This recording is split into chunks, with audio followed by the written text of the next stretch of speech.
أعوذ بالله من الشيطان الرجيम बिस्मिल्लाहिर्रहमानिर्रहीम अस्सलामु अलैकुम वरहमतुल्लाहि वबरकातुहू।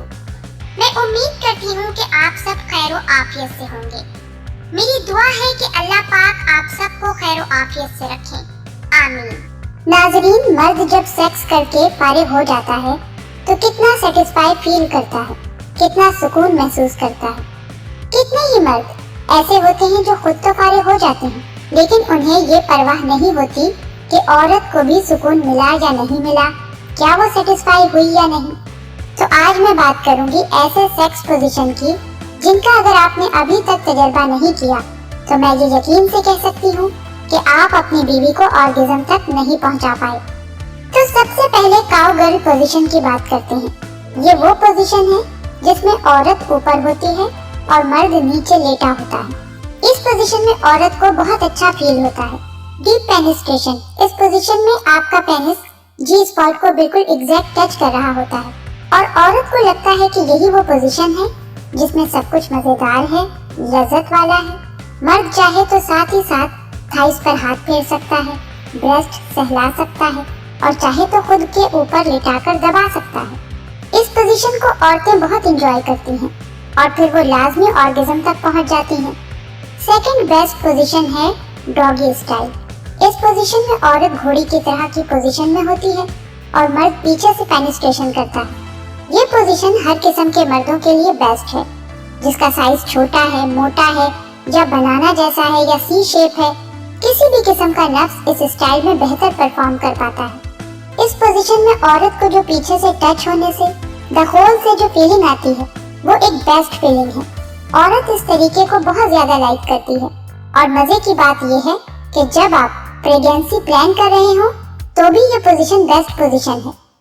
थर्ड पोजीशन होती है कॉमन पोजीशन, यानी जिसे मिशनरी पोजीशन भी कहते हैं।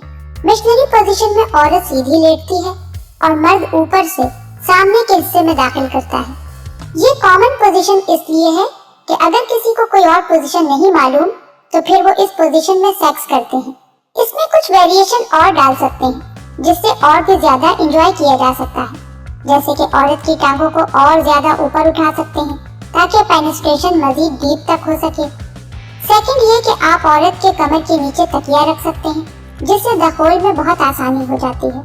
ये वाहिद वो तरीका है जिससे कपल को बहुत ज्यादा मेहनत और मशक्कत नहीं करनी पड़ती और इस तरह से इनका ध्यान मुकम्मल एक्टिविटी पर होता है। इससे औरत मुकम्मल तौर पर ऑर्गेज़म तक पहुंच जाती है और भरपूर एंजॉय कर पाती है। फोर्थ पोजीशन है स्पूनिंग मेथड। ये एक ऐसा मेथड होता है जिसमें फीमेल आगे और मेल पीछे होता है। दोनों करवट की पोजीशन में होते हैं। औरत के ऊपर वाली टांग उठाकर पेनिस्ट्रेशन किया जाता है। ये पोजीशन जबरदस्त और ऑसम होती है। दोनों कपल एक ही अलाइनमेंट में लेटे होते हैं और पेनिस्ट्रेशन नफ्स के तनाव की सिमत में होता है, यानी नफ्स टेढ़ा हुए बगैर अंदर दाखिल होता है और इस तरह हरकत करने में आसानी रहती है। बहुत ज्यादा एनर्जी भी इस्तेमाल नहीं होती। नॉर्मल साइज के मर्द के लिए ये पोजीशन एक बेस्ट पोजीशन है। अगर आपकी बीवी प्लस साइज में है और वेट ज्यादा है तो ये वाली पोजीशन आपके लिए सुइटेबल नहीं है। फिफ्थ पोजीशन है काउंटर टो पोजीशन। ये पोजीशन किसी काउंटर शेल्फ या बेड के साइड पर रहकर किया जाता है। इसमें औरत को काउंटर के शेल्फ पर लेटा दिया जाता है, बिल्कुल ऐसे कि औरत की हिप्स किनारे पे आ जाए और मेल उसकी टांगों को अपने बाजुओं से उठाकर कंधों पे रखकर दोनों शर्मगाहें एक पोजीशन में लाता है, फिर दखल करता है। काउंटर टो पोजीशन आप किसी चेयर पे भी कर सकते हैं, सोफा वगैरह, या फिर इसके लिए रेस्ट चेयर भी बेस्ट रहती है। इस पोजीशन में पेनिस्ट्रेशन जी स्पॉट को हिट करता है। इस तरह औरत उस चीज को बहुत ज्यादा एंजॉय करती है। ये तमाम की तमाम पोजीशंस बेहतरीन और प्लेजर वाली पोजीशंस होती हैं। उम्मीद करती हूँ कि आप लोगों को आज की वीडियो पसंद आई होगी। अल्लाह पाक हम सबको दीन की समझ अता फरमाए और उसके मुताबिक जिंदगी बसर करने की तौफीक अता फरमाए, आमीन।